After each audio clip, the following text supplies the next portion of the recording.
पण आडवत झालंय, काही काम करत नाही, सामान्य लोकांना न्याय देत नाही होतोय सारखं. हा विचारा. एकदम कोटी केले तुम्ही सकाळी.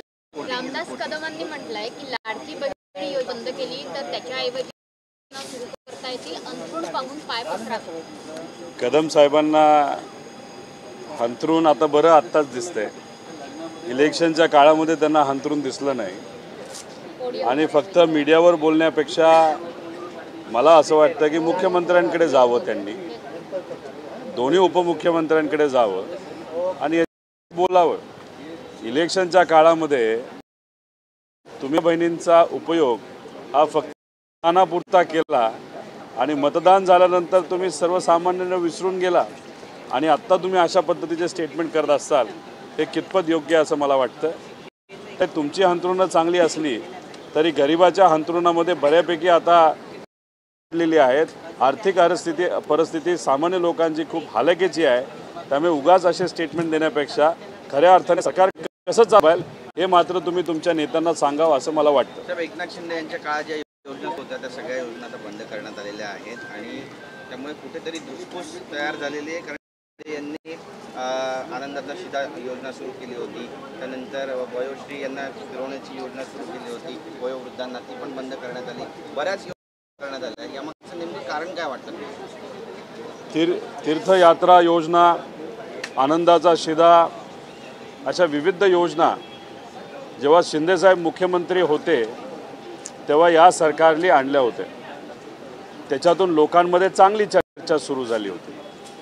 त्याचा फायदा इलेक्शनमध्ये नक्कीच या सरकारमध्ये असणाऱ्या तिन्ही पक्षाला झाला, त्यांचे आमदार निवडून आले.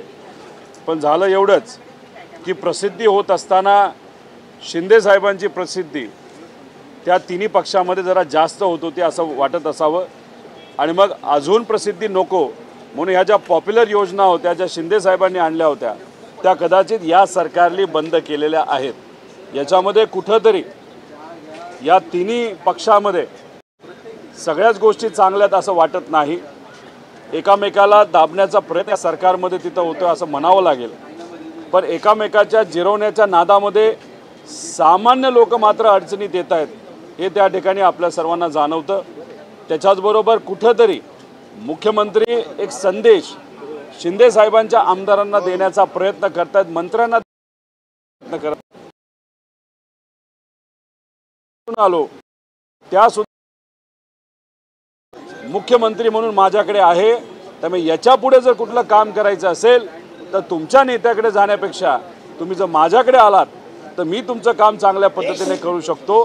त्यामुळे 2029ची तयारी भाजपची आत्तापासूनच सुरू झाली असं आपल्याला म्हणावं लागेल. त्यामुळे 29च्या जवळ यातले किती आमदार हे त्या पक्षात राहतील आणि त्या पक्षातून किती BJPकडे जातील हे त्यावेळेस नक्की आपल्या सर्वांना कळेल.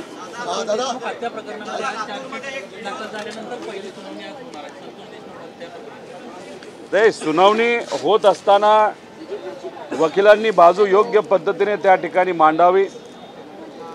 वकील बोलत असताना त्यांना जर त्रुट्या वाटल्या, ज्याच्यामध्ये काही लोक सत्तेत असल्यामुळे आणि आज क्रिमिनल जो आहे ज्याच्यावर केस तिथं आहे तो त्या सत्तेतल्या व्यक्तीचा मित्र असल्यामुळे जर तपासामध्ये काही वर खाली असेल तर स्पष्टपणे तिथं कुठंतरी मला असं वाटतं की ते पुढं आणण्याची जरूरत आहे. तपासामध्ये ज्या त्रुटी आहेत त्या भरून काढण्याची जरूरत आहे.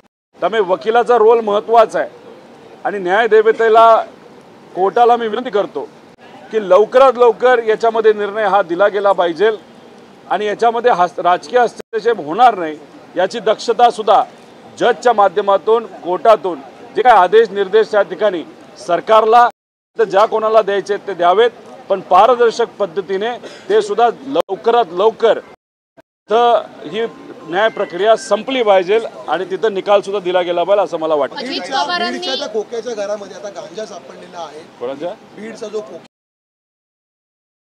भोसले गांजा सापडलाय, पोलिसांना सापडत नाहीये, मात्र प्रसार माध्यमांवर तो बाईट देताना पाहायला मिळतो. बघा, प्रसार माध्यमांना तो बाईट देतो खोक्या जो पण आहे. त्याच्याच बरोबर तुम्ही कोरटकर बघा, मध्ये मीडिया समोर आला, पोलीस प्रोटेक्शन त्याच्या घराला दिलं, घरातून तो बाहेर मध्य प्रदेशमध्ये जाऊन बसला, तरी पोलिसांना त्याला पकडता आलं नाही, या खोक्याला पकडता आलं नाही. इतरही जर काही आपण गोष्टी बघितल्या त्याच्यामध्ये सुद्धा न्याय सामान्य लोकांना देता आला नाही. बाजूला आपण जर बघितलं, एखाद्या मंत्र्याचा मुलगा रुसला आणि बँकॉकला जात असेल, आता बँकॉकला का जात होता हे मला माहीत नाही, पण जात असताना प्रायव्हेट विमान वळून परत पुण्यामध्ये लँड करण्याची नेता आहे. पण त्या व्यक्तीला म्हणजे सामान्य लोकांना न्याय देण्याची ताकद नाही. हा खोक्या टीव्हीवर येतोय, पोलिसांना सापडत नाही. म्हणजे काय चाललं या राज्यामध्ये हे त्या ठिकाणी आपल्याला म्हणजे आश्चर्याची गोष्ट आहे. दुसरं, खरात नावाचा एक वकील सामान्य लोकांचा आवाज बनून लढत होता. त्या ठिकाणी त्याला न्याय देण्याऐवजी फक्त मंत्र्यांच्या विरोधात पूर्वीपासून त्यांनी बातम्या केल्या. मंत्र्यांनी काय केलं तर स्वतःची ताकद वापरली, पोलिसांना फोन केला, मुख्यमंत्र्यांच्या इथं जाऊन ते बसले असं आम्हाला समजतंय. आणि तुम्ही जोपर्यंत पत्रकारावर कारवाई करत नाही मी इथून उठत नाही असं सांगितलं. आणि एकाच दिवसामध्ये विविध प्रकारचे त्याच्यामध्ये त्या ठिकाणी त्याच्यावर कलम लावली गेली. आता आम्हाला असं कळतंय डीजी का कोणाकडे तरी जाऊन काही नेते त्या ठिकाणी बसलेले आहेत, आता मोका त्या खरातवर लावा सांगितलं जातंय. म्हणजे हे गुन्हेगार तुम्हाला सापडत नाहीत, पण पत्रकार आणि सामान्य लोकांवर मात्र तुम्ही त्या ठिकाणी अन्याय करता. आणि त्याच्यामध्ये तुम्ही तिथं करत असताना मला मीडियाला विनंती करायची आहे की आज खरातवर हा विषय आलेला आहे, हा विषय तुमच्यावर येऊ शकतो. मी बोलू नये, नाहीतर नेत्याच्या नाहीतर मंत्री महोदयाच्या विरोधात कुणी बोलू नये, फक्त दहशत निर्माण व्हावी म्हणून माझ्यावर हक्कभंग केला आणि एका पत्रकारावर त्या ठिकाणी कारवाई केली फक्त घाबरवण्यासाठी. आणि आम्ही घाबरणारी लोक नाही. आम्ही याचं योग्य उत्तर सोमवारी त्या ठिकाणी देणार आहोत. त्याबद्दलचा खुलासा हा सोमवारी सकाळी 9:30 वाजता नक्कीच मी करेल. ज्या पाठीमागे आम्ही उभा राहिलो आहोत लोक आहेत, फक्त पत्रकारांनी सुद्धा राहावं अशी विनंती या ठिकाणी करतो. पंकजा मुंडे यांनी जे स्टेटमेंट केलं आता पंकजा मुंडे यांनी मुलाखतीत म्हटलंय सुरेश सर्वत्र कॅमेरे घेऊन सोडतात, धनंजय मुंडेंची भेट घेताना फडणवीसांनी सुरेश दसांना समज द्यावी अशी पंकजा मुंडेंची मागणी. आता ते फडणवीस साहेब धस साहेबांचे नेते आहेत, धनंजय मुंडेंचे खास मित्र आहेत. त्यामुळे ज्याला कोणाला त्यांनी त्या ठिकाणी समज द्यावी. पण आमचं एवढंच म्हणणं आहे, पोलीस प्रशासनाला तुम्ही समज द्या, सरकारमधल्या अधिकाऱ्यांना तुम्ही समज द्या की तिथं असणाऱ्या देशमुख परिवाराला, सूर्यवंशी परिवाराला तिथं न्याय मिळाला पाहिजे. नेत्यांना कोणाला समज द्यायची तो तुमचा विषय. आमचं म्हणणं आहे की प्रशासन योग्य पद्धतीने आज या महाराष्ट्रामध्ये काम करत नाही. खऱ्या अर्थाने मुख्यमंत्री आणि सगळ्या नेत्यांनी प्रशासनाला समज देण्याची जरूरत आहे आणि सामान्य लोकांनी या सरकारला समज द्यायची जरूरत आहे असं मला तरी वाटतं. पंकजाताई असं पण म्हणतात की सुरेश दस सगळीकडे मीडिया घेऊन जातात, मग धनंजय मुंडेंना भेटताना मीडिया का घेऊन गेले? कुठेतरी त्यांचा रोख आहे या सगळ्यामध्ये, सेटलमेंटचा आरोप होतो असं. आता सुरेश दसांचं आणि मीडियाचं किती जवळ आहे काय हे आपल्याला बघावं लागेल. पण नक्कीच तुम्हाला एक सांगतो की त्या देशमुख प्रकरणामध्ये तसंच इतरही महत्त्वपूर्ण सूर्यवंशी या प्रकरणामध्ये मीडियाने खूप चांगला रोल तिथं प्ले केलेला आहे. मीडियाचा फायदा हा सामान्य लोकांना न्याय देण्यासाठी नक्कीच झालेला आहे. आता याच्यामध्ये मीडिया त्यांच्याबरोबर फिरत असेल, आता ते दसांकडे बघून फिरत असेल का कदाचित BJPचाच एक मोठा नेता जो आज या सरकारमध्ये मोठ्या पदावर आहे त्यांनीच दसांना तिथं ताकद मुंडेंच्या विरोधात दिली होती का हे त्या ठिकाणी आपल्याला बघावं लागेल. आता पंकजाताईंना काय म्हणायचंय हे सांगता येत नाही. आत्तापर्यंत शिंदे साहेबांचे लोक हे BJP बरोबर भिडत होते, अजितदादांची लोक हे BJP बरोबर नाही तर शिंदेच्या आमदारांबरोबर भिडले.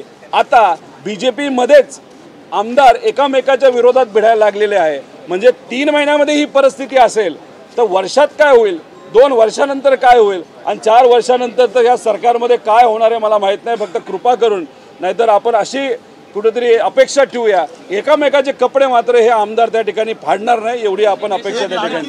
योजना जर बंद केली तर 10 नव्या योजना सुरू करता येतील असं रामदास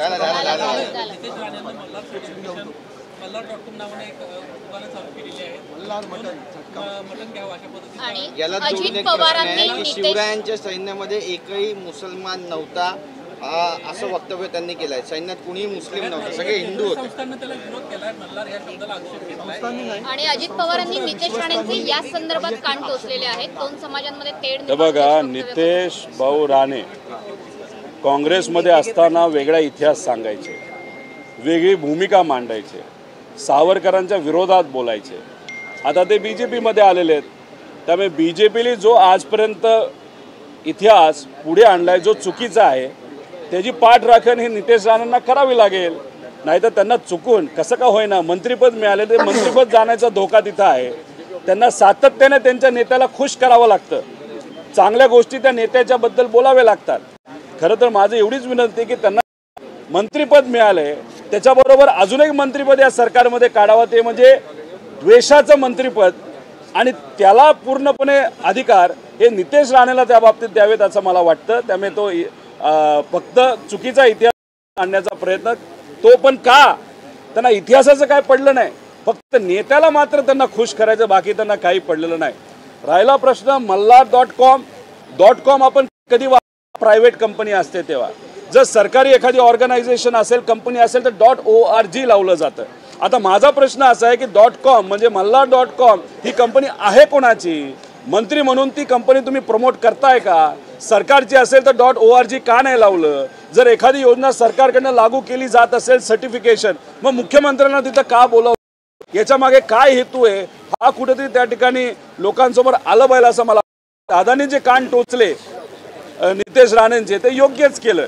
म्हणजे काय विषय चाललेत या राज्यामध्ये, लोकांची काय परिस्थिती आहे, आणि इथं मंत्री म्हणून तुम्ही काय करत आहात? तुम्ही ज्या खात्याचे मंत्री आहात त्या खात्यामध्ये नाही तर आपले काही जे ते पाकिस्तानमध्ये अजून अडकून पडलेत 20-25, तुम्ही काय करता हे तुम्ही बोलत नाही. डिझेलचा प्रश्न आमच्या मच्छीमारांचा आहे, तो तिथं सुटत नाही.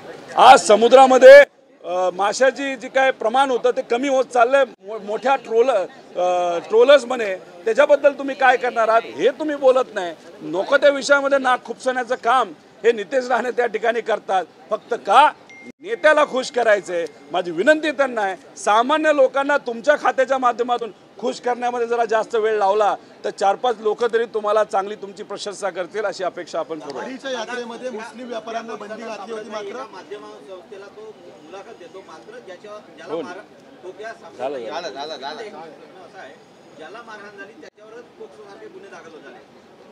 आता सरकार आहे, सरकारमध्ये अनेक आमदार हे आज सरकारमध्ये बसलेले आहेत, त्यांचे कार्यकर्ते असतात. त्या कार्यकर्त्यांना कुठंतरी पाठबळ देण्याचं काम सत्तेतले काही लोक करतात असं आपल्याला म्हणावं लागेल. हा खोका जो पण माणूस आहे त्याकडे पैसा एवढा कसा येतो हा सुद्धा बघण्याची जरूरत आहे. आता पैसा तर आलाच, त्याच्यामध्ये गांजा सुद्धा आला. म्हणजे गांजा विकून हा जर पैसा कमवत असेल आणि तो पोलिसांना सापडत नसेल, मग पोलीस सुद्धा त्याच्यामध्ये आहेत का असा प्रश्न त्या ठिकाणी आपल्याला पडतो.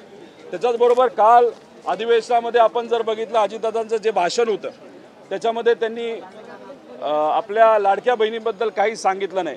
बाहेर एका पत्रकारांनी त्यांना विचारलं की तुम्ही भाषणामध्ये असं बोलला होता, तसं बोलला होता. दादा म्हणले मी कुठेही काय बोललो नव्हतो. माहीत नाही दादा बोलले नाही बोलले, पण बोलायचं झालं तर त्यांचा हा जाहीरनामा आहे, गुलाबी जाहीरनामा. याच्यामध्ये काय लिहिलंय, आम्ही 2100 रुपये तिथं करू. आता जाहीरनामा करत असताना त्याच्यामध्ये स्वतः दादांचं काही लक्ष होतं नव्हतं हे मला सांगता येणार नव्हतं, पण तटकरे ताई आणि त्यांचे वडील तटकरे साहेब हे इन्वॉल्ड होते. आता हे बघा, पत्रकार परिषद घेतली, आमच्या लाडक्या बहिणींना देणार 2100 रुपयाची वाढ असं त्या ठिकाणी त्यांनी सांगितलं. आता दुसरा प्रश्न असा आहे, BJPच्या जाहीरनाम्यामध्ये सुद्धा हा विषय आहे. त्याच्याचबरोबर तुम्ही बघितलं तर त्यांचे मोठे नेते अमित शाह साहेब यांच्या उपस्थितीमध्ये सुद्धा हा जाहीरनामा जाहीर करत असताना आम्ही लगेचच आमच्या लाडक्या बहिणींना 2100 रुपये करू असं तिथं त्या ठिकाणी सांगितलं होतं. आता मात्र काही लोक म्हणतायत की चादर बघून पायी हंतरायचे असतात.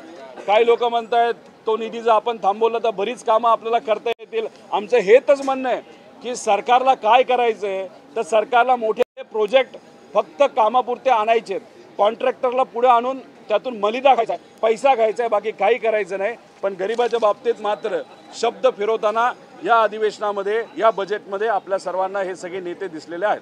मढीच्या यात्रेमध्ये मुस्लिम व्यापाऱ्यांना बंदी घातली होती, ठराव केला होता हिंदुत्ववाद्यांनी. खंडपीठाने आता याला स्थगिती दिलेली आहे. मुस्लिम व्यापाऱ्यांनाही आता काय राजकीय दृष्टिकोनातून काही ठराविक नेते तिथं कुठे धार्मिक करण्याचा प्रयत्न करतात, पण मेजॉरिटी लोकांना तुम्ही विचारलं तर परंपरेप्रमाणे तिथं कुठलाही भेदभाव केला जात नव्हता. त्यामुळे काही राजकीय पक्ष द्वेष आणण्याचा प्रयत्न तिथं करत आहेत, पण कोर्टाने जो निर्णय दिला तो स्वागत करण्यासारखा आहे. कोर्टाने दिलेला निर्णय तिथे असणारी सामान्य जनता ज्याला फक्त हाताला काम आणि पोटाला अन्न पाहिजे, ज्या शेतकरी कष्टकरी युवा आहेत, माता भगिनी आहेत, त्यांना मात्र हा निर्णय नक्कीच चांगला वाटला असेल जो कोर्टाने दिला. त्यामुळे कृपा करून द्वेषाचं राजकारण महाराष्ट्रामध्ये आणू नका, तरी कोणाचं पोट भरणार नाही. हाताला काम. चव्हाण यांची जयंती आहे. अजितदादा मात्र यशवंतराव चव्हाण सेंटरला गेले नाहीत, ते दुसरीकडे गेले.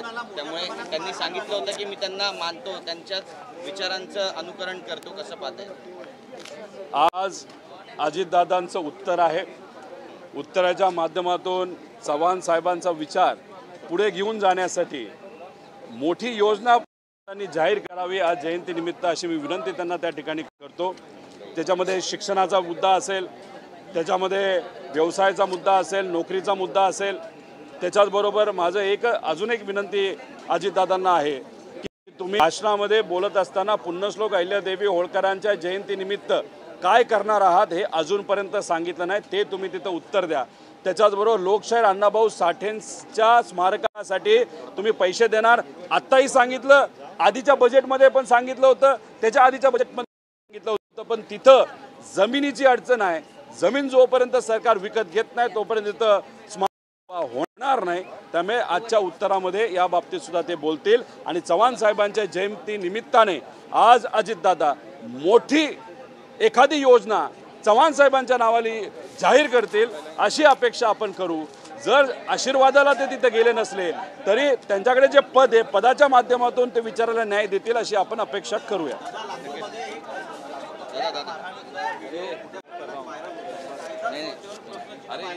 कायदा व सुव्यवस्था निवस्त्र झाल्यासारखं आपल्याला त्या ठिकाणी बघायला मिळतं. तिथं जर बघितलं तो दोन्ही गट जे एकमेकाच्या विरोधात भिडले, कपडे काढले, रस्त्यावर मारलं, बाकी सगळे लोक तिथं बघत होते. मग ह्याच्यावरनं कुठेतरी कळतं की कायदा व सुव्यवस्थेला या महाराष्ट्रामध्ये गुंड लोक कुठेही किंमत देत नाहीत. पण एक मान्य केलं पाहिजे, नंतर पोलिसांनी पद्धतीने त्या गुन्हेगारांची धिंड काढली, हे मात्र स्वागत करण्यासारखं आहे. मला पण हेच वाटत होतं की पुण्यामध्ये जो माणूस जो BMW घेऊन जे काय चुकीचे चाळे करत होता त्याला सुद्धा पुण्यामध्ये अशाच पद्धतीने फिरवायला पाहिजे होतं. पण पुण्यात ते घडलं नाही, लातूरमध्ये घडलं. लातूरच्या पोलिसांचं मी अभिनंदन करतो.